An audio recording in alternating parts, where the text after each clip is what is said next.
Give Molly a chance to catch Sorry. up. No, we're good. Molly? It's fixed. I don't know why these things keep happening. Okay, where are we? No, we're good. Carry on. We've been carrying on, that's for sure. Anyway, in honor of all the turkeys, we've got a picture that was the APOD on Thanksgiving. And it was from our own Eric Coles. So congratulations, Eric, on inspiring the folks up there to use some imagination. You've used a lot here. And, you know, even though a lot of this is imagination, there's an awful lot of detail and other cool things in there. So congratulations, Eric. Cross that one off. Now, thanks, Alex. Appreciate you're that. welcome. You're welcome. Tonight, we got Will. He's going to be talking about sharing his night vision imaging. And Jonathan Talbot. John, I forgot to check with you. I know he's in here with us tonight, getting ready for next week, making sure everything will work. A little bit later on, maybe if you're still here at the end of the show, I'm going to ask you to tell just a little bit about what you're going to talk about next week, if you could. Okay. Just to make sure that everybody's interested. Hey, that John Talbot, he sounds pretty smart. I think I'll come back and see him next week. Tom Glenn, he took a fantastic picture of Mars and the ISS. And I asked him to come on in and tell us a little bit about how he did all that stuff. Warren says he's going to be here on December 20th, although I haven't talked to Warren in like 2 weeks. So I keep trying to check in with them. But Warren's going to be here on December 20th. And then we're going to have a couple of weekends off for the holidays so that you can all enjoy everything with your family and have your big Zoom meeting with your families and stuff like that. Bob Buckheim starting off the new year, telling us about some science and astroimaging. Kevin Francis, you know, some of our most popular shows through the years have been people saying about, this is where I started. And then I found out I was doing that. And then I had to go do this. And then I had to go do that. And I think this guy's got some pretty good stories to tell. So Kevin Francis is going to be here. And on January 24th, Chris Hendren's coming. And we all know Chris from, we've worked with him for a long time. He's got a couple of APODs. He knows a whole lot of stuff. I don't remember exactly what he's talking about. I don't think we ever discussed that in all the little times we've talked about getting them on here. So we'll get that straightened out. But then after that, we don't have anything. Now, how can we get something for you? Oops, I'm in the wrong place. I need to go back up here over to contacts. Look, guys, we need you. We need you to volunteer to present stuff.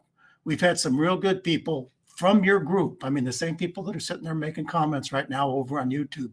Your group, you've got to come and you got to help us. So you contact us, put your names in here, tell us what your email address is, and tell us what you'd like to talk to us about, stuff like that. We'll check you out and arrange for a date and stuff like that. We got a Sunday coming up almost every weekend, you know, and we need the hardest part of this whole job is getting people to present. And you would make it so much easier on us if you just pitch in on that kind of stuff. Now, what else did I want to go to? Oh, there we go. I wanted to show you that. Can you tell here? Nope, I need to refresh. And I need to get started. Boink. And we'll skip that a while. Make sure I'm off. Look. There's a big place over here where you can chat and ask us questions. And if you're going to ask us a question, try to get a big red question mark in there. And so it's pretty obvious because there's so much chatting going on. Sometimes it's hard to tell what's the questions and what's just the old visitings and stuff like that. Skip ads. Didn't I get to a skip ad? I forgot to skip ads in my skip ads. Skip ad. Okay. Also, someplace in here, you will find out that we've got now 9.91 thousand subscribers on our YouTube channel.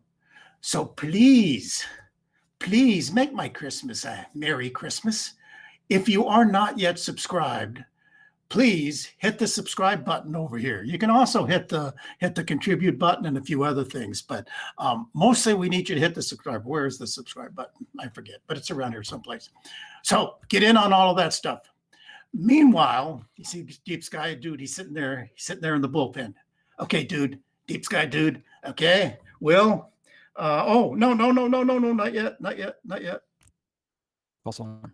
We got one other thing. We got to do, and that I'm still sharing, right? So I need to get out of there, come down here, and it's Orion time.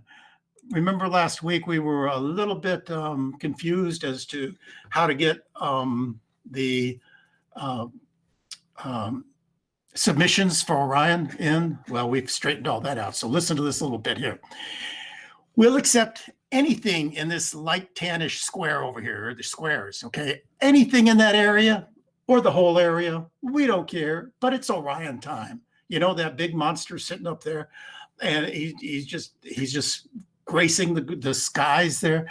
Please take your best shot of Orion, an object in Orion, several objects in Orion, Orion as a whole. We don't care. It can be a movie or it can be a still object. Here's a really cool movie from Greg D. And you will notice right there, there's a comet going through. And yeah, that's an object. And he tells me it's an Orion. So I got to believe him. Okay. So he took a picture. I think that's one of the atlases going through Orion. So movies are cool if you can get it in. It's got to be from this apparition. Don't go back 2-3 years and say, oh, I took a really good Orion like 2 years ago. How can I put that in? No, you can't. Like there's rules. I don't know why there's rules. It's not a contest. It's just for showing off what you guys do. It's got to be submitted by February 7th. Okay. That's Super Bowl Sunday. And we're taking Super Bowl Sunday off, but you got to have your project in by then. Okay. And you'll notice that some of the pictures I'm showing you in this little slideshow here, some of them look a little fuzzy. This is one of the reasons we had to get out of Facebook. Facebook limits the size you can put.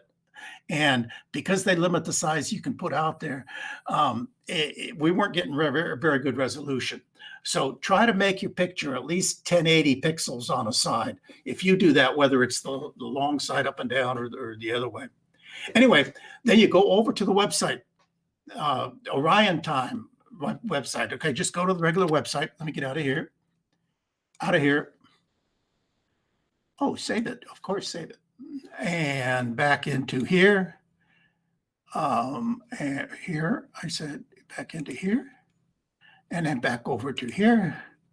And when we go to home on the website, when you sign on to theastroimagingchannel.org, you'll see a great big banner across here. I would have done that better, except that I have no idea how to program in Weebly. And that's the best I could do for the catch up. And go to Orion Time tab above. Here's the Orion tab here. And you click on that and you get the same rules I just told you about. Okay. And then you click here to submit the file. And then, oh, that's Judy's email. That's my wife's email, because every time, I don't know, that's too complicated for me. Every time I click on send an email, it comes up with my wife's email instead of my email.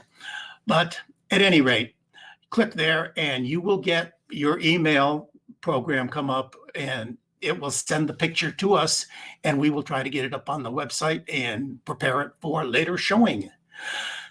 And remember all that stuff where I was trying to get you all excited about Will coming on? Now it's time for that kind of stuff. So Will, you're on. Go ahead and start sharing your screen and take it from there. After you stop. All right. I got it. There we go. And then I'll present now. Thank you, Alex. I appreciate that. Let's see. So I share my screen so y'all will see yourselves for a second. And let's see if this takes it, because it's still showing that thing, which I can get rid of now apparently and hit play again.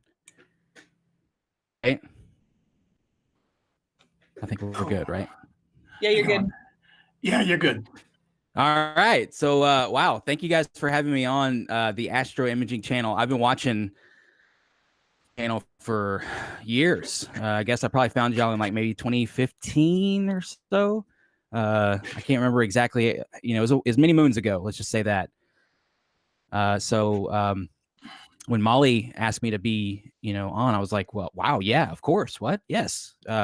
This is awesome. So I appreciate y'all having me on.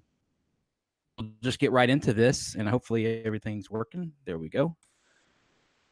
And I'm a visual guy, which is hilarious that I'm on the Astro Imaging channel. But I do like to take wide field and I think that qualifies. Just like y'all's Astro submission, party y'all are doing, wide field is acceptable. So this is kind of what I like to do right here. And I'm super glad that I got on the week before John Talbot, because following him would be just a disaster for me. The guy's a genius, and it's an honor to even be considered as a part of that group. So again, thank y'all for having me. But this is an image star party that John and I frequent a lot. This is the Okie Tex star party. I think it was like 2019. I think it was, it had to have been 2019. Yes, we didn't have an Okie Tex this year. And that's my main visual telescope. It's a 22-inch Obsession Ultra Compact. And I love it. I'm a visual guy. So while I'm imaging, while the camera's just sitting over there taking time lapses, I'm checking out objects and doing night vision astronomy, which is what we're going to talk about a little bit here in a minute too. But social media, this is where you can find me. I'm on a lot of different places, a lot of different formats going on. YouTube is where I put my long format videos, recaps of star parties like Okie Tex, Texas Star Party, El Dorado Star Party, which again, John and I just got back from. It was absolutely an incredible week. It was a home run. We didn't get, we had all the nights were observable, at least in some way, which is an amazing, that's all you can really ask for in 8 or 10 days being out in the deserts. But yeah, you can find the long format videos on YouTube, Instagram, Facebook, and Twitter, TikTok, and all those. That's shorter videos. Format I'm kind of working on right now.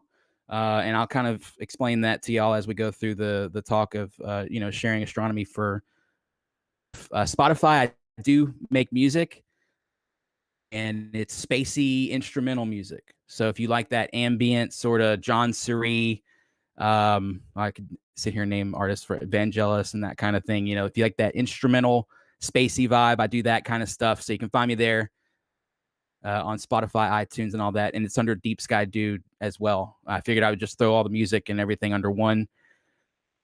It happens, just put stuff out there and let it roll, because I'm not going to stop creating music. I'm not going to stop going to star parties and filming stuff, so I might as well put it in place. Right. So that's kind of where all the shots you've seen right here, to bring it back to an astro imaging sort of focus here, they're all single shots, no stacking. I have a Sony A7S Mark II. The 7 to 24 millimeter lens that it comes with, it's an extra $1,000, I think, on top of the camera. It's really good glass. It's a really good lens, and it does wide field fairly well. This is I believe about a 15 or 13 second long exposure on a 25-inch f5 Dobsonian at the Texas Star Party. You can see the Milky Way in the background, and that was back when Jupiter, sort of on a star in the saddle of the Horse Nebula, or if you want to call it the Pipe Nebula. I know some people call it the Pipe Nebula. So it was just a star right above that nebula, which is an awesome dark nebula. Even with 13-second exposure, so you're able to get the nebulosity over into Ophiuchus, over by Antares. There's a lot of objects you can make out here, sort of in that Milky Way. That it's over there. Skies are beautiful at Texas Star Party. If you guys haven't made it out to at least a Texas Star Party, for sure. The altitude is great. The sky quality is great. It's just an amazing experience. And there's people out there with 25-inch telescopes. Look through it. It's a fantastic thing. But this is another single shot. It was, I believe this one was in the 15-second range. The ISO for most of these is in the 30,000 range. So it's, it's pretty kind of high, but the Sony sensor can handle it. Again, this is an untracked on a tripod, like a cheap $70 Best Buy tripod. Just stick it over in the corner and let it roll. And then, of course, I did the post-processing in Lightroom, really adjusting, contrast, exposure, those kind of settings that you would normally mess with. So not doing a whole lot of, I don't like to overcook my images, but I do like to make sure they're medium well, if that makes any sense. Just don't overcook them, right? But just right in there, there's a sweet spot. And every astro imager is, I hear you laughing, Molly. I hear you. Every astro imager is different. We all like our images this way or that way. And I think last week they had a really great discussion on the astro imaging channel about art versus science and stuff like that. So I think that all kind of plays into it, but it's amazing what you can do with these Sony. I'm not trying to sell you a Sony camera. I'm not endorsed by them. I bought one because it can go up to 400,000 ISO on video, which is ridiculous. Practically, because there's a lot of noise, of course. If you go up that high, your signal to noise ratio is pretty out of whack. But hey, it goes there, so that's pretty cool, and it's useful, I guess, in some ways. But this is one of my favorite images that I've ever taken. Now, this is an image of sky just at a different season, and this was taken recently at the El Dorado Star Party. This is from what we affectionately call the Lodge Field. It's you can see on the just in the background of the image there, sort of a structure kind of building itself, and then of course our observing area is lit up with all the red lights of everybody's whatever, with computer screens and lamps and all that fun stuff that we all use to find our way through the nighttime sky. And it's really cool though to see the difference in location between 2018 and the image I just showed y'all in Jupiter, and Jupiter and Saturn up here in this image, completely different location. Tell the sky quality isn't as good Star Party as it is at the Texas Star Party, but that's because El Dorado Star Party is a little bit closer to civilization. It's about 3 hours west of San Antonio, if y'all know where that is. So it's out there in the middle of nowhere, but you still have some towns around. If you just can't live without Sonic, there's one in Sonora. So it's a beautiful Star Party. I would really love for everyone here channel who watches the channel to consider it for next year, for 2021.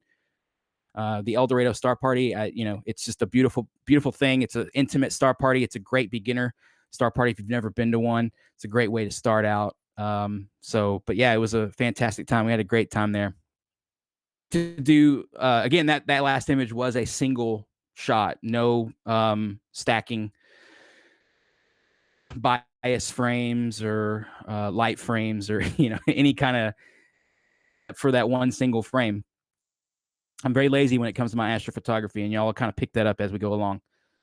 This is a time lapse that I did at the Okie-Tex Star Party using just single frames. So put the camera in a location, an imaging run with your settings, whether it be, however many seconds, whatever ISO, and you just let it roll and let time sort of go by. And I love these shots because I use these in my videos, cat videos a lot. Activity of the Star Party on a faster scale. It's a cool effect. It looks great with some fun spacey music behind it. Been a good sort of cherry on top for those videos. And so I'll just move the camera around every night that I'm there, that it's clear. And you can see there the moonrise over the horizon. These are all single frames on the back of that A7S Mark II.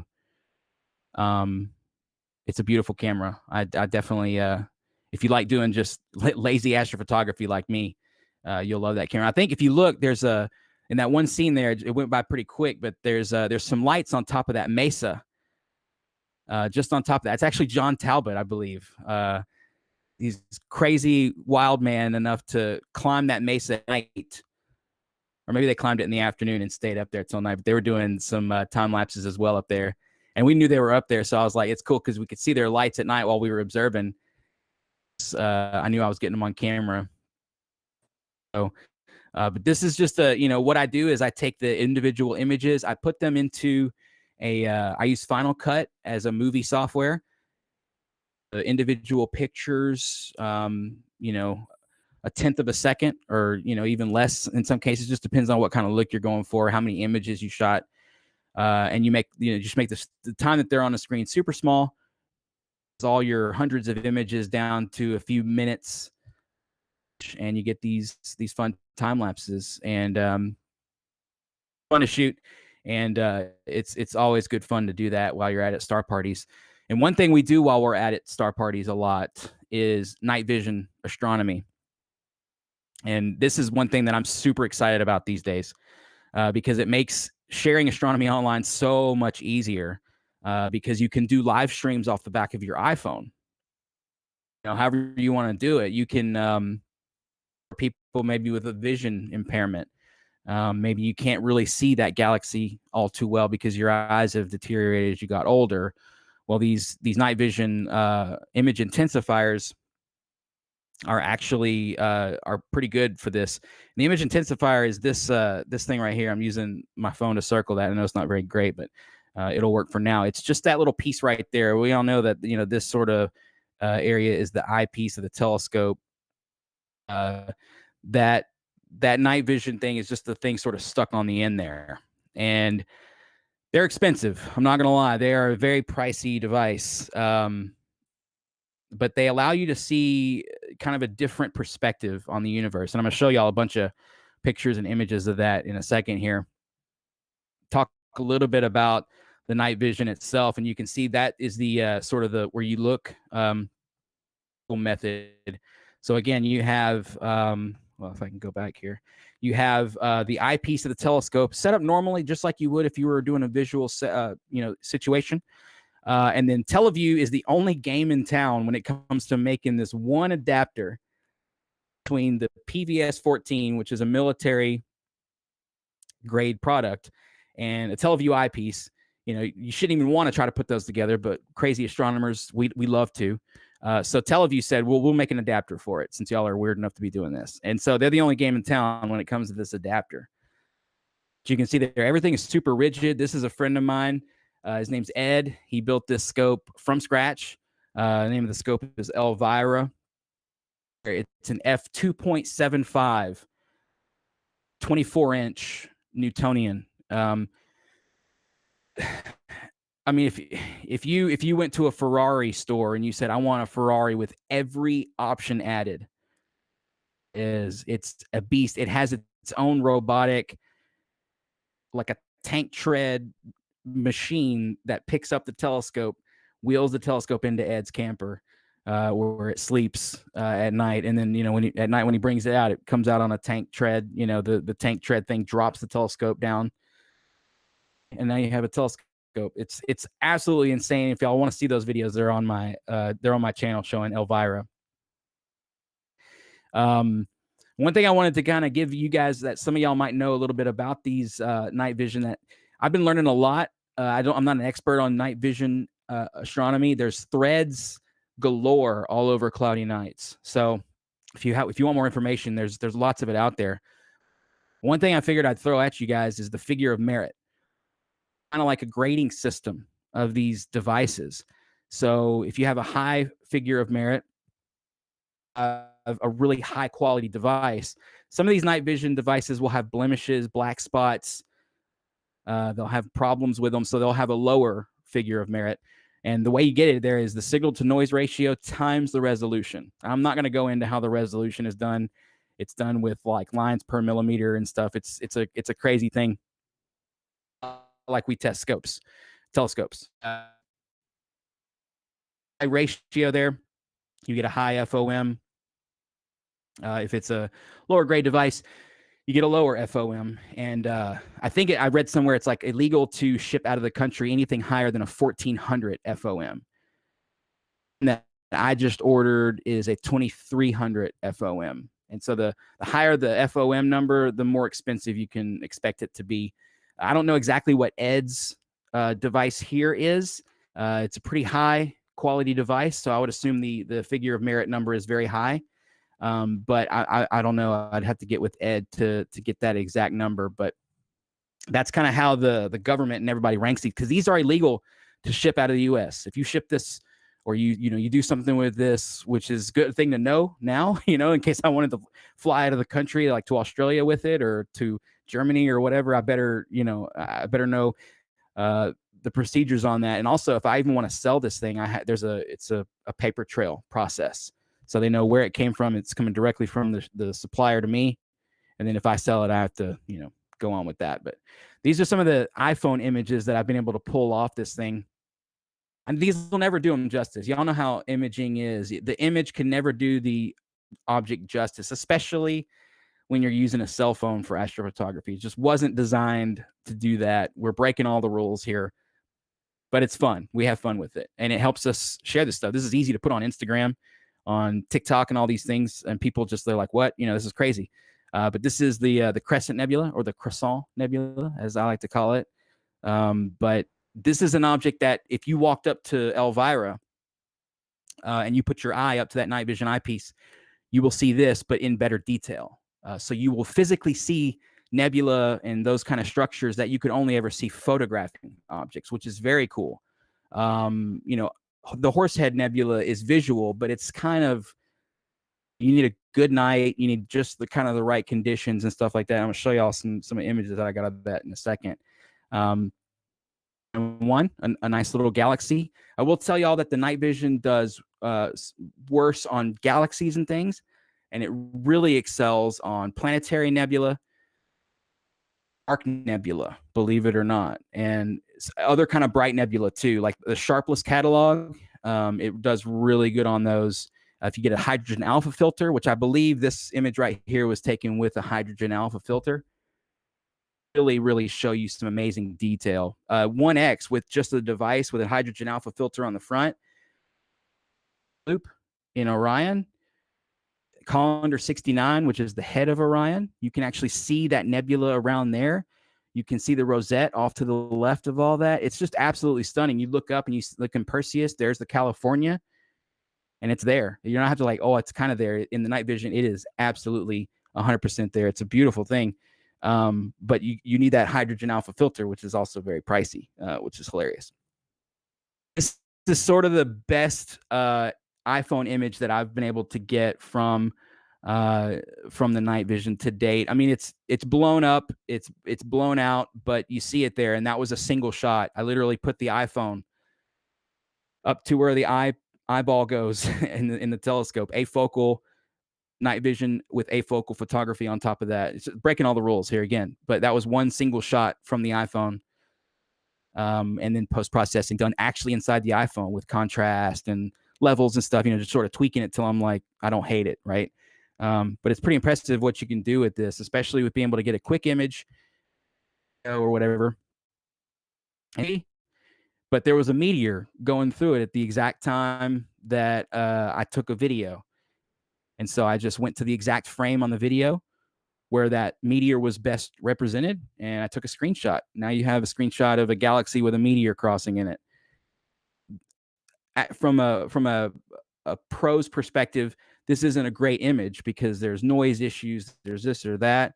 But to your average Joe Schmo on the internet who has never seen a galaxy quite like this before, especially with the meteor, so it's a way for us to kind of the box sometimes and share this stuff a little bit differently. It's just a different perspective.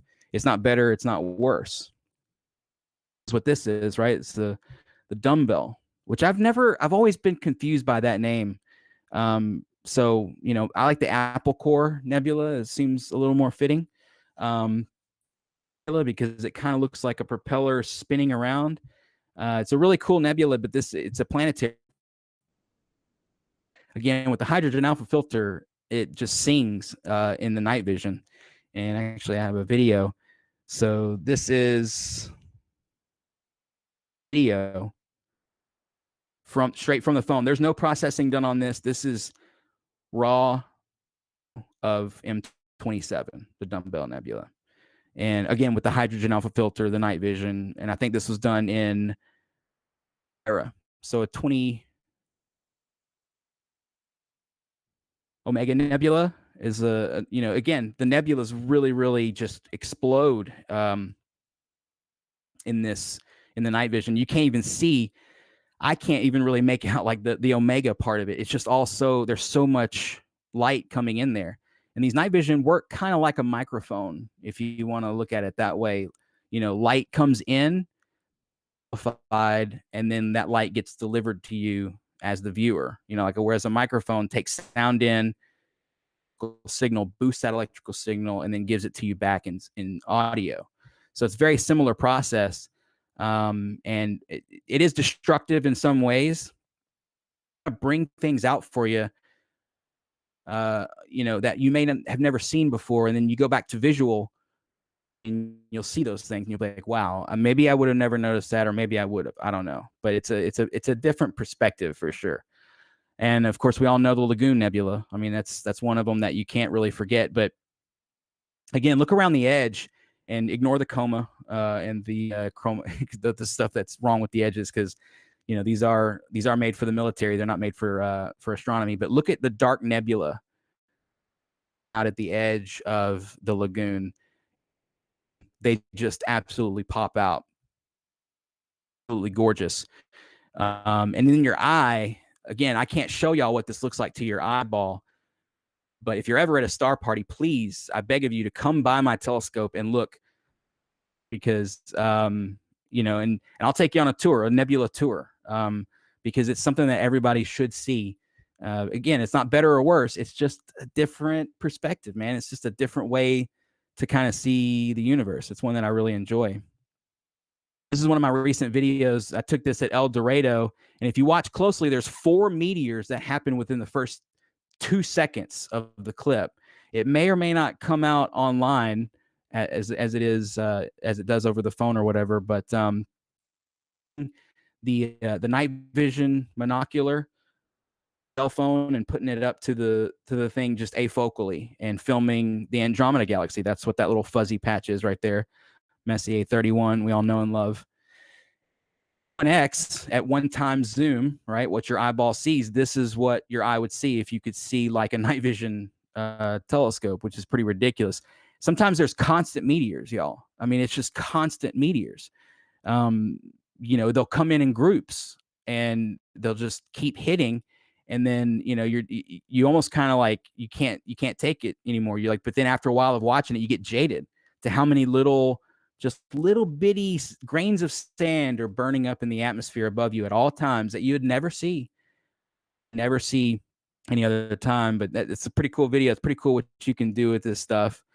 And then at the El Dorado Star Party this last year, I filmed this one. Ridiculous views online, because you know it's kind of cool, I guess, right? It's some kind of slow moving bolide. Maybe it's space junk. I don't know. It was moving southwest to northeast or so, but I had just pulled the night vision monocular up, put my phone up to it, and hit record, and just put it in an area, just started filming for no particular reason. And then I was sort of backed out. I wasn't looking at my phone screen. I was sort of backed out looking at the sky, and I saw this meteor coming in. And it was right there. So I just moved up like maybe 6 degrees, and then I got on target, and it just kept going and going. It was the Energizer Bunny of bolides. It just kept going and going. And so I just kept filming it. Never going to stop. Like, hopefully it explodes and pops and spreads out or something. I didn't get that lucky that night, but I did get lucky enough to catch this thing. It would have obviously been naked eye because I saw it, but in the night vision, it allowed my cell phone to film it. So that's a pretty cool thing. Another thing I like to do with my iPhone, past all the night vision stuff.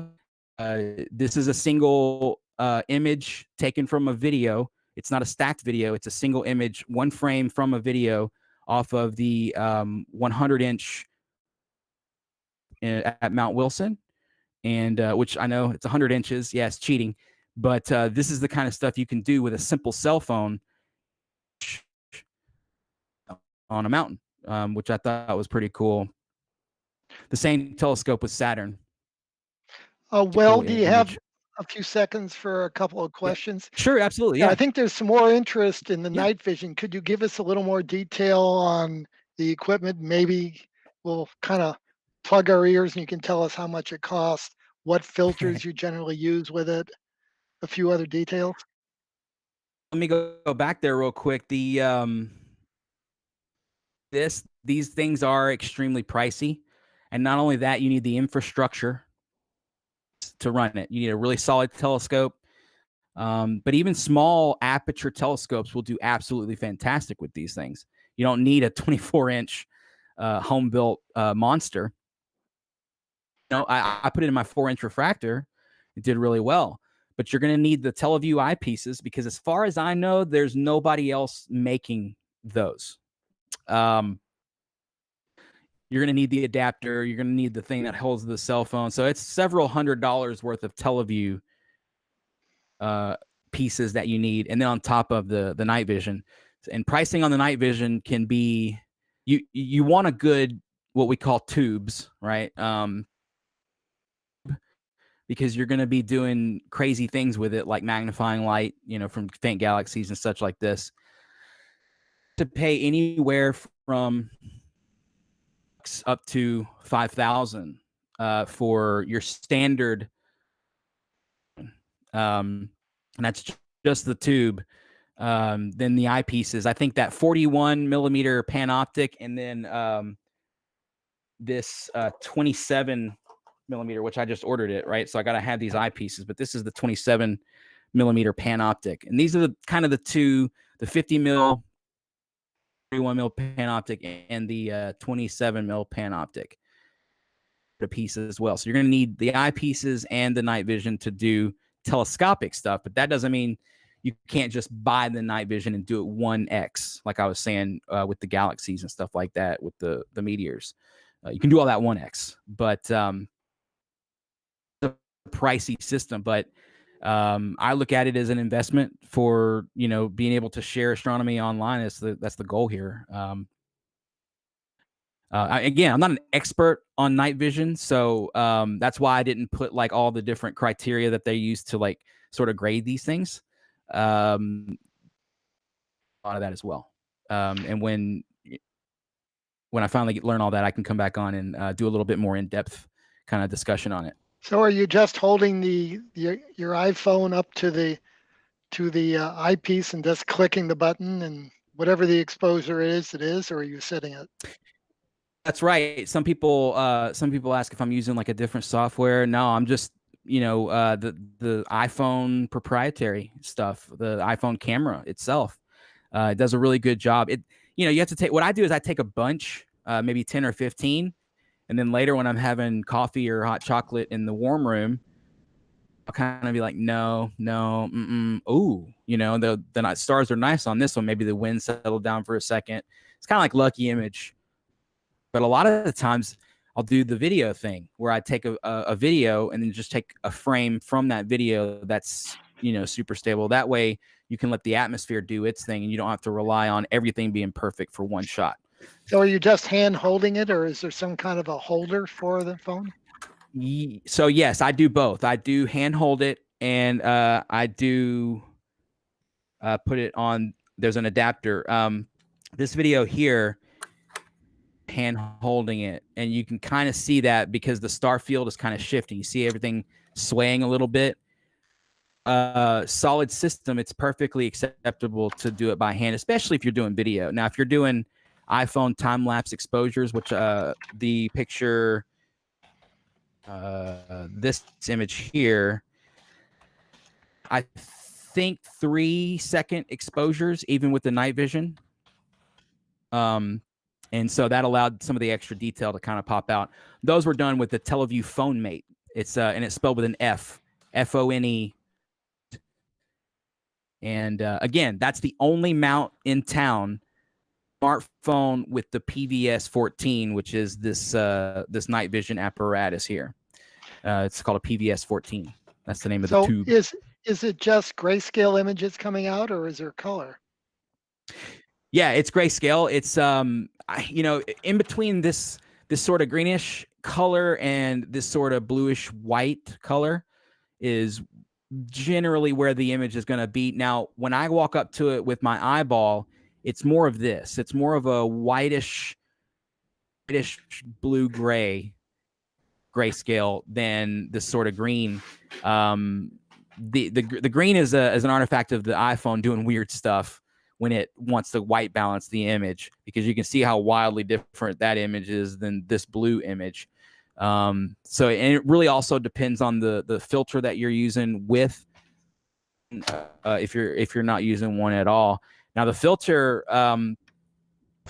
goes, and you can see in this image right here, you can see Ed's filter wheel up there to the left, up above the focuser. He has all his different filters. He has like an O3, of course, you got to have an O3, light pollution, UHC, like he has there. And then that, again, that hydrogen alpha filter. So get ready to sell your left kidney for that one, because it's a ridiculous number they want for that thing. And the thing is so thick, like the coating is so thick, you can barely see stars through the filter. If you were to just hold the filter up and be like, you couldn't really see through it at night. But then you put it on the front of the night vision, and it's magic what it does. It's absolutely magic what it. Someone asked about if you used a tri-band filter, what you might see. Do you know? I don't know. I don't think we've ever used any of those kind of filters. Again, it's mostly nebula style filters like O3s and H betas, H alphas. Those work horribly on galaxies, obviously, because galaxies are more in a different wavelength of light because they're further away, made of different stuff or whatever. So it's, it's a give and take. An H alpha filter on a galaxy is going to look like garbage, whereas on the lagoon, it's like, wow, so it really depends. And it's really a game of everybody with these devices is on the forefront of some kind of new way to see this stuff, because this has really never really been done. These devices, you could get them if you knew people who knew people, right? But nowadays it's sort of a little bit more, you could say, a little bit more out there, and the quality of these things is fantastic. Alex, Do we have any others? Alex, did you want to ask any question? Yeah, we've got a lot of questions. Many of the questions that Eric asked are reflected in the chat group over here, but there were a few. It's kind of hard to read here. Let's see. How long are the cell phone exposures? Who is it? John wanted to, or Steve wanted to know that. So it depends on which one, but let me go back to here. This one, on the horse head, 3 seconds, I think. Now, you don't have to do any kind of long-term exposure, because devices, what I'll do is I'll bring up that little drawing pad. On the side of these devices right there, that sort of pencil eraser looking knob is the gain. It's adjustable manually. So you can just rack the gain out in Crazy Town, or you can back it off if you want to like preserve your night vision a little better. Okay, are you talking about the night vision or the cell phone pictures? The night vision, yeah. Because the cell phone will take a. The cell phone takes what it wants to, right? And you can set it on 3 seconds, 5 seconds, 10 seconds, whatever you want. It's just going to take a lot more, to keep it steady, right? Yeah. You don't need to go that far with the night vision, though, because again, you can just run plain old video and get. But if you adjust that gain knob, that can help the camera, and it can actually go too far to help the phone. It can go into Crazy Town where there's a lot of noise, and that works better for video. And then for pictures, if you want to do stills, I suggest you back down the gain knob about a little bit less than halfway, and you do a 3 or a 5 or 10 exposure, as long as your phone can be nice and steady. That'll usually yield you a pretty good image. But again, you're going to be finding yourself taking multiple to make sure you get, what you want. Duration time here. It's just, there's the image, and then there's your picture, right? Well, that brings up a question. So you're perfectly night adapted, and you stick your eyeball in one of these ECAs, and after a while you walk away half blinded because it's so bright. It takes you another half hour to get back. No, but that's where that gain knob on the side really does come into play. Now, what I do in my personal preference of viewing with this, especially to do what you're saying, because it takes 30 minutes if you expose yourself to too much. You wash the rhodopsin out of your eye, but you have two eyes, which is the coolest thing. So what I do is my dominant visual eye that I want to use to see all the analog views of just an eyepiece and a telescope, right? I use my right eye for that.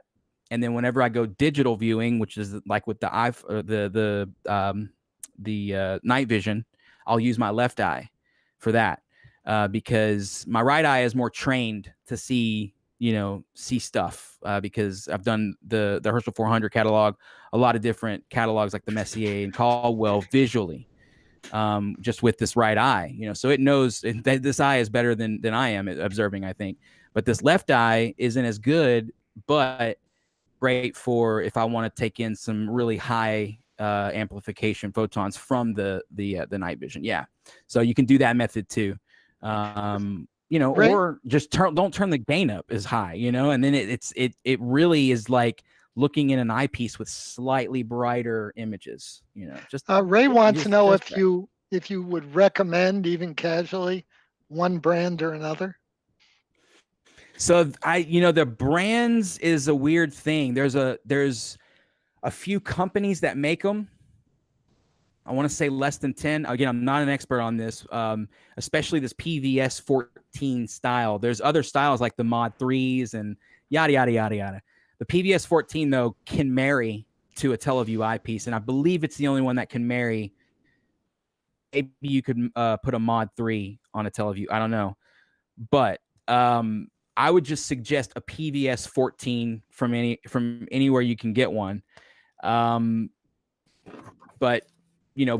again, be aware of those FOM numbers, the figure of merit, because the higher that number is, the higher you're going to pay, the more you're going to pay. And I think the cap is like 2,500 FOM, which is like what special forces use and stuff like that in military style situations. So having something in the 2,000 FOM is really a great piece, and it's not going to, you won't have to sell the entire left side of your body to afford it.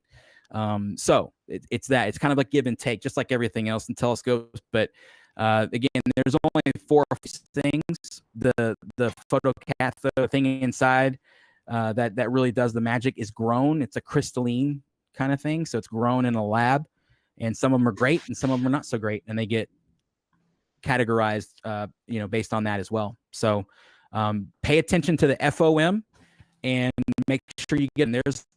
There's a lot of others out there, but if you need help with a supplier, I know a guy. Obviously, I have one of these, so I can help you with that process if that's something that y'all are into. Are these electron channel analyzers like the old night vision, or are these something else? So it's something else. It's I think that's like a generation 1 or 2, kind of what you're talking about there. Yeah. These are the generation 3, even though they've done away with that whole generational, because they're like, oh, this is Gen 4. Nah, it really doesn't exist anymore. The generational thing, it's kind of been antiquated. That's why this FOM number is kind of taking the forefront. But it's a I don't know too much about it. Again, I don't want to go down the road of quoting something wrong, but again, it just takes the photons in. There's a photocathode in there. It takes those and it puts them through some kind of micro filter. I forget the exact name.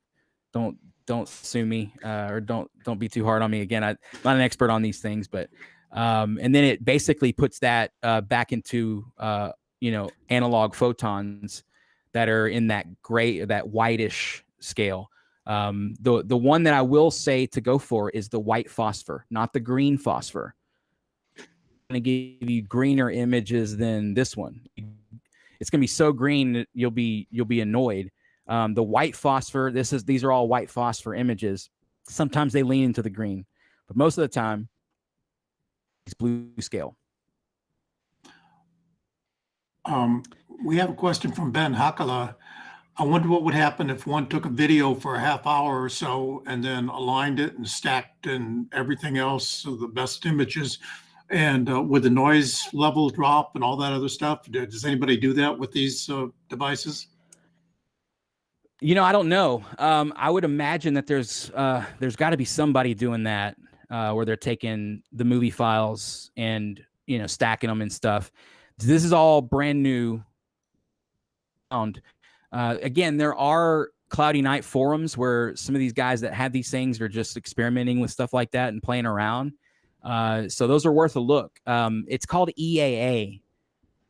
I don't agree with the name, electronically assisted astronomy. Plus, you know, I'm a pilot, and EAA already means something to a pilot, right? So I just call it night vision astronomy. If you're on cloudy nights, it's under the EAA, electronically assisted astronomy, which I guess it's electronically assisted, but it's just, it doesn't roll off the tongue as much as like night vision astronomy, I guess, does. But at any rate, yeah, I'm sure there's people doing all kinds of crazy experimentation with that. I had a long discussion once upon a time with what does EAA mean on the on cloudy nights with one of the moderators or two of the moderators there. And night vision is a device like you're talking about that amplifies it and then delivers it immediately.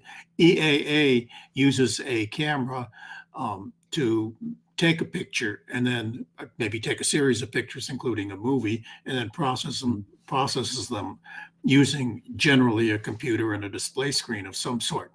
So while they do, I think there's a separate forum on cloudy nights for night vision as opposed to EAA. They're significantly different in that EAA is generally done with a monitor and you've got lots of people looking at it. And for those of you who were wondering why EAA and deep space and the other things are separated, it's because EAA is meant to be done without a lot of processing. It's supposed to be just an assistance to your visual astronomy. Yeah, it's supposed to be an assistant. It's not supposed to be with something that you process a lot, and that's okay. That's their definition, and that's how they keep the forum clean, and that's the only reason it's there.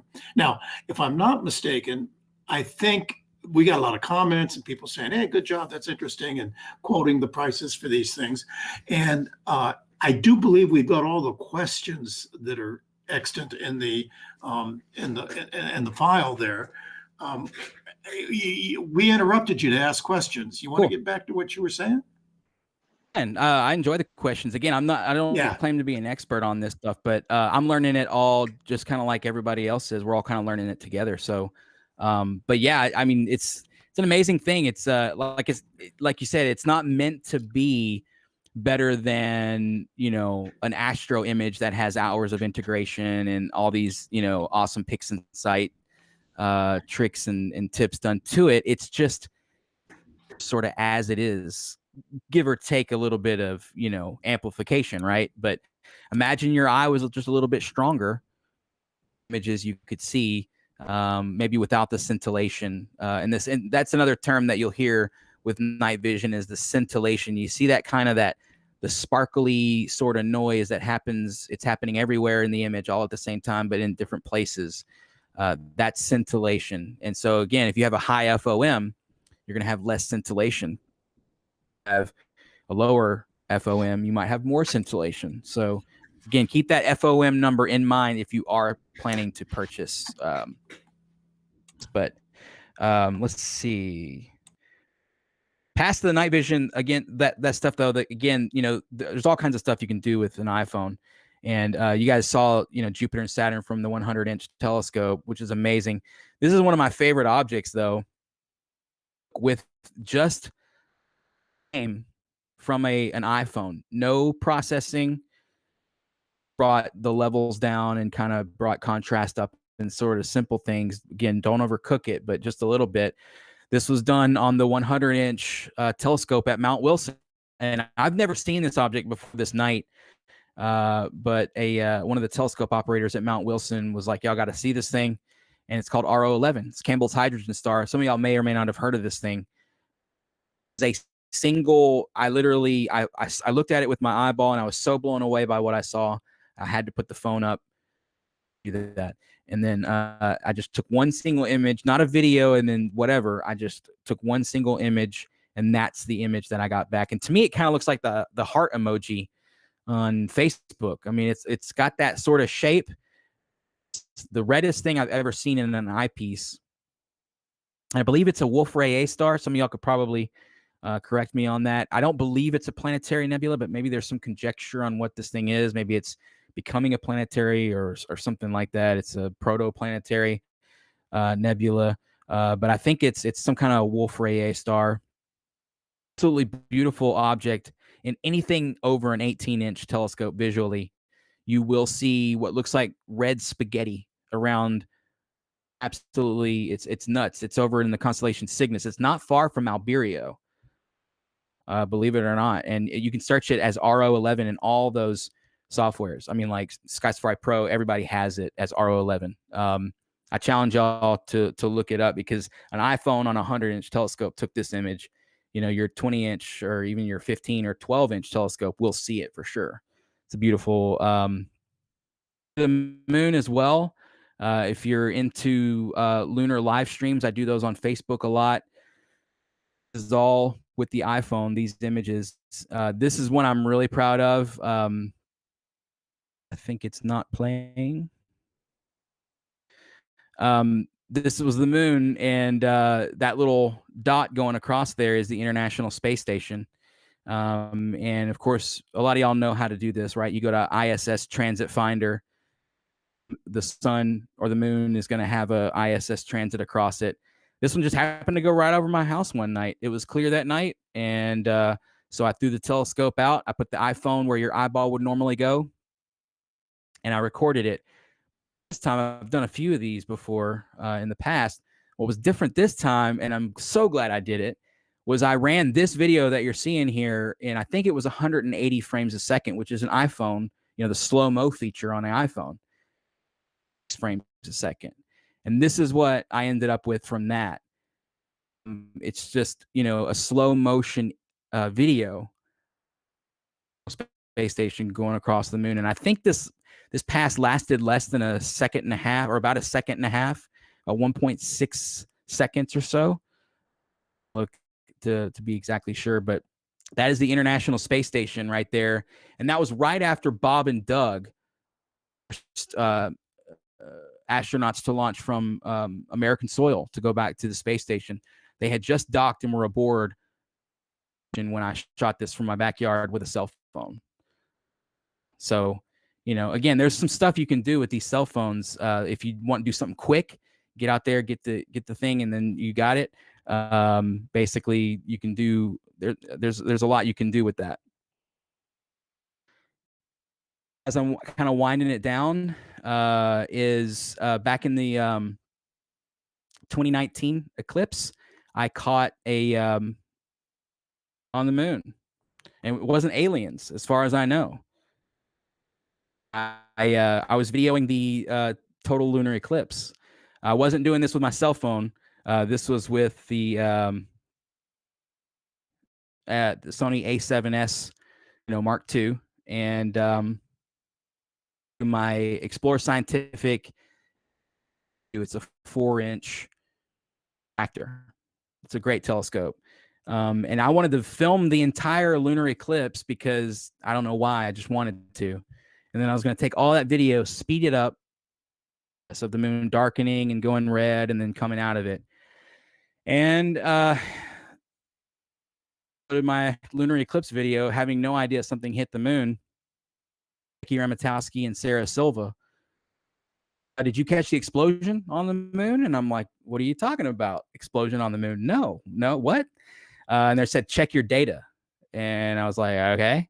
So then my friend Sarah Silva sent me an article, and I was like, wow, that happened during totality. So I went to my videos, which were taken right near totality, and it was there, and I had caught it. And as far as I know, I'm still the only person that caught this in 4K.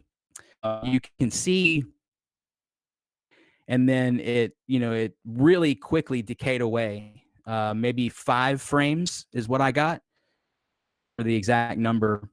But this video has been used in a couple of papers, apparently. So that's kind of cool. I guess as an amateur, you really can contribute to science in whatever way you can. But it's pretty cool. These videos are all on my YouTube channel. You can check those out in better detail than you can probably see it here. But you never know what you're going to catch when you're doing astronomy. And so, you got to be out there to catch it. And we were actually doing an outreach event as a club during this event. So I had my 12-inch Dobsonian like over there where people could go look at the moon through a telescope. And I had this set up strictly just doing video all night long. I think until like 2:30 in the morning or something like that.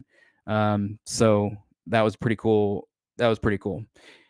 As I'm closing out, though, I want to challenge every one of y'all. It doesn't matter who you are or what you do. Check out these NASA socials. Go to multiple rocket launches and film those as well. I didn't include any of those videos. Those are on my channel if you want to watch a rocket launch. But that's the VAB right behind us there. And all you have to do to be a candidate for a NASA social is sign up. And you sign up. They either deny you or accept you out to wherever that particular NASA social is. It could be in Florida. It could be at the Michoud Assembly Facility over here in New Orleans. It could be at Stennis. I've been to Stennis as well. You just never know where the event is going to be. But these things are amazing. And all you need to do is Google NASA socials and wait for the next one to come out. You'll sign up on their email. They'll send you an email when the next NASA social is, whenever COVID is over. And you sign up and you go, and they bring out everyone. There's a lot of people in this picture that aren't even really space influencers. They may be more beauty influencers on Instagram or whatever, but the NASA sports, they bring all these people in arenas so that NASA can sort of spread the love a little bit. There's a lot of space nerds in this group right here, and you'll meet a lot of really cool people there.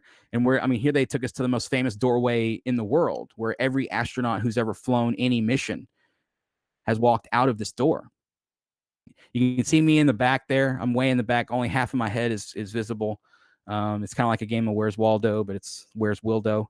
I'm in the back. But that you can see right behind me is there's stickers on that door, and that's from basically every mission that has gone, come out of that door. This building is where they quarantine everyone for the missions. So when you go to the launch pad, you come out of this door, you get in the vehicle, and you go to the pad. And so every mission on the back there is one of the STS missions or whatever it might have been. And it was really sombering because somebody pointed out that the Challenger sticker was up there. And there was about a group of 3 or 4 of us that when we saw that, we all just kind of stood there and looked at it. It was like, wow, it's pretty somber experience, but it's a pretty powerful thing to be on these NASA socials. And again, all you got to do is sign up. I got to tour this plane right here, which has, I don't know if some of y'all might know about it, has a telescope in the back of an airplane. And they're doing amazing things. Actually, this thing got really famous recently with finding water on the moon again in Clavius, which is a a sunlit crater. So Sophia's doing some great things. And one of the NASA socials was, hey, and I signed up, I got accepted. So my challenge to y'all is to get out and do those sorts of things. And then real quick, but this is my software is not exactly playing along here. There we go. This is recently the International Space Station and the Crew Crew Dragon intercepting. So you can see the bright light up front is the International Space Station, and the sort of dimmer light in the back is the Crew Dragon. 4 astronauts from go rendezvous with the space peoples, and they're up there now, obviously. But I shot this was about 2 weeks ago, I guess, and this video went mega viral online. And it was just one of those things that the Sony A7S, I think I was at 60,000 ISO for this. So for video, but you can see that it does it pretty well. There's stars for reference to the objects moving.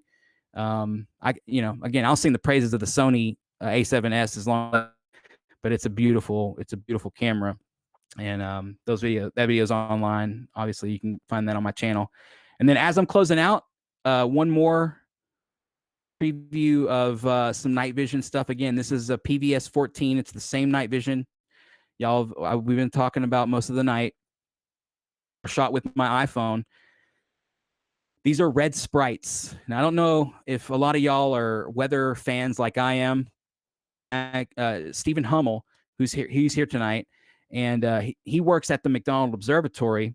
And one night I was at the Prude Ranch, which is where they had the Texas Star Party, and he was up at the McDonald. He was taking pictures of these exact sprites that I was videoing. The way it happened was I kind of was just taking a break from observing, and I saw one of these red sprites naked eye. It looked like a gray flash where they're just like a ghostly, like you're like, what was that? That wasn't lightning, but that was weird. I grabbed the night vision, I put the phone up to it, and I started recording these things. I just, I'm a nerd when it comes to these things because it's essentially lightning. It's positive lightning that is interacting with the upper atmosphere where the aurora happened and where lightning happens. There's an area, pretty massive area, where these red sprites happen. And I think they were probably discovered in the 80s. My friend Stephen Hummel's an expert on these things. He could definitely help me out there. But, so we're still on the forefront of kind of learning about red sprites or whatever. But this is one of the things that the night vision can give you access to. I believe these storms that the lightning was happening in, I think they were about 200 miles away or so, to the east of us, where we were out in Fort Davis, where it's nice and dark to where you can see these sorts of things. And you can see some of them just go all the way across the sky, and they're just absolutely insane. Some of them are a little too dim for your eye to pick up. The S14 just kills them. So come this spring, which is apparently sprite season, I'm going to be definitely out in West Texas, probably with my buddy Steven. Hopefully if COVID cools down a little bit, we can, go up on the mountain out there, look east. Hopefully there's some nice storms and catch some more sprites. But definitely check out my buddy Steven's pictures, Hummel_Steven. Some beautiful sprite images. He's got some images of these sprites that I'm filming right here. So it's kind of a neat way to see them in the color that they really are, and then sort of this blown out image of them, sort of giving you a little bit more detail into kind of the inner structures of these things, which is kind of interesting. But next time I do plan to put once we know that there's sprites and we're getting good numbers, I'm going to definitely put it in my telescope as I can of these things, image wise and data. But with that, thank you guys so much for having me. I mean, it's an absolute pleasure. Astro Imaging Channel again. I've been watching you guys for years and years, and so thank y'all so much for having me. If there's any questions, I'll take those, but I'll turn it back over to you guys. I do Eric, do you have anything? One question. Oh, sorry. No, but be interesting to have Stephen come on the Astro Imaging Channel and tell us about these sprites, don't you think? So actually, I talked to him today, and I hate to put him on the spot, but he did say he was more than happy to come on with you guys. And he's way better than me at imaging, so he's way more way better fit for the channel for sure. He's a master astro imager, I would say. Okay. Hey, would you show us your website? You got your computer there? Fire it up. Yeah. Let me pull it up. Tell us how to get a hold of you if we want to talk to you more about this stuff. Yeah. You can find me at deepskydude.com, and I'll present it here. It's basically a link tree kind of thing where it's it just takes you to all the different places. But there it is right there. Screen? There we go. Yeah. And so you can, it takes you to the YouTube, the TikTok, and all that kind of stuff. You can go to my equipment list, which I'm currently working on this to kind of really get it all, I want it really laid out, sort of like how a touring band has all the guitars listed, or whatever. I want to, at least have most of what I do visually and photographs there, but most of it's there, links to all that kind of equipment. But yeah, that's really it. I mean, I have an Etsy store. Please follow me on Instagram. It's probably where I'm most active. I'm posting videos there all the time. Pictures. These are, from El Dorado Star Party. So if you do have an Instagram, I would love for y'all to follow me there. That's one of my main places where I'm most active. TikTok as well. I know that's for some people, but it's hilarious. that it's like that. So There's still a question, Will, about who's the manufacturer of the PVS-14. there's 4 or 5 different companies that build these things. So it really depends on who you buy through, who your like broker is. Because I do believe you have to be licensed or know a seller of these things to get them. So, but there's a bunch of sellers. I mean, there's websites all over. I won't recommend one company over another right now because I only have experience with one company or whatever. So, but the long and short of it is there's 3 or 4 or 5 manufacturers. What's really important is who you buy it through. That's where you're going to get the best price because you're always going to buy it through a middleman. They're going to have to take their cut. You know what I'm saying? So it's one of those things. But I don't think the brand name is, there really isn't a brand name. The PVS 14, that's the naming structure you want to look for. Again, the PVS 14, because that's the most usable for what we do as astronomers that I know of. Again, the Mod 3, you can use it. It's as good as the PVS 14. We had a question from Spacewalker. He wanted to know what the effect of what do you see when Starlink goes over a Starlink constellation of satellites? So that's a good question. I can't wait to answer that question with an awesome viral video. No, but because I've seen the Starlink's naked eye, I would assume it's just like a train of nonsense going over. Sorry, Elon fans, but I'm not a big fan of Starlink. That's just the way it is. But I enjoy watching satellites. So I will be answering that question hopefully in the very, very near future. So we will see. But I love SpaceX. Let me preface all that by saying I love SpaceX. I just don't care for the Starlink of SpaceX. Popular or unpopular opinion as it may be, that's just where I sit. That's how I see it. And can you tell people how it is that you got access to the 100-inch? Well, depending on who you know, and depending on what you're willing to do, there are ways to get into that building. No, actually, if you have a big enough pocketbook, you can rent the thing yourself. Yeah. Either for a half. A lot of people don't realize that you just pull out your checkbook. Yeah, that's right. Yeah, most things are for sale in this world. That's right. Yep. And you can have the 100-inch all to yourself one night. That's right. It's I believe it's $5,000 for a night. Yeah. I heard 3,000, but things change. And you can rent the 60. You can rent the 60-inch nearby too. And it's a little cheaper. And I think this is my humble opinion because I've done a full night on the 100 and a full night on the 60. I think the 60 is better. If you see the image train, that has to happen for the 100-inch to become a visual telescope. Yeah. It's hilarious. Yeah, I agree. There's 9 diagonals in the thing. Each diagonal is 4 foot in diameter. It's hilarious. And at the go ahead. And you get to climb on the 60-inch. Yeah, you get to step on top of the 60-inch, which is an odd experience. I've never stepped on the telescope I was looking through, but I definitely had to look at Saturn through the 60. But yeah, and so both scopes are great. I think there may be some kind of collimation issue with the 100, but even despite that, the views are absolutely phenomenal. Okay, both. And invite me, please, if you rent the scope. Please bring me. We're going to get ready to wrap up here because we've been going for a while and we've had a lot of announcements. Don't forget to go to the website because on the website you will find Orion time, and we need your pictures of Orion so we can make a movie out of it. You got until Super Bowl Sunday, February 7th, to submit all of your pictures. So I hope you get out there and take some pictures.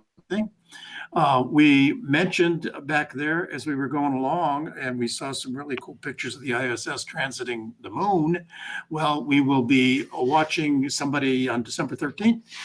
Will be telling us about how he took pictures of the ISS at Mars. And the ISS didn't go out to Mars. No, that's not what happened. It just happened to be close together. And he's got those pictures, and he's going to tell us about how you time it out and, just how you take those kinds of pictures. solar transits, moon transits, or just even getting a picture of the ISS with your imaging rig. We really thanks everybody. And we've got like, what is that? 9,913, I think it is, subscribers now. So please join us again next week. Are we all ready to go? Everybody? Oh, no, we are not, because there's a John Talbot waiting in the wings. And John is going to tell us what we're going to talk about next week. John, we all good. We all take good. over. Unmute yourself. Okay. So I've been a CCD imager for about 15 years, and I just switched over to CMOS. So my talk next week is going to talk about the ASI 6200 CMOS camera, which I just started using in July, and it's kind of like my transition. How do I see this working compared to my CCD? So yeah, so I wonder, it's going to be, I appreciate you guys having me on, and we're going to talk about. So all you guys have questions about that particular camera, or just making your transition to the higher level camera, please come on back and see us next week. And don't forget, my Christmas present, everybody who's watching this has to hit the subscribe button if you're not subscribed already. Okay. About time to say goodnight. Congratulations to everybody for being here tonight. And thank you. Molly, you're in charge again. All righty, I will take us out. Thanks for coming, and 2020 is almost over. Woo!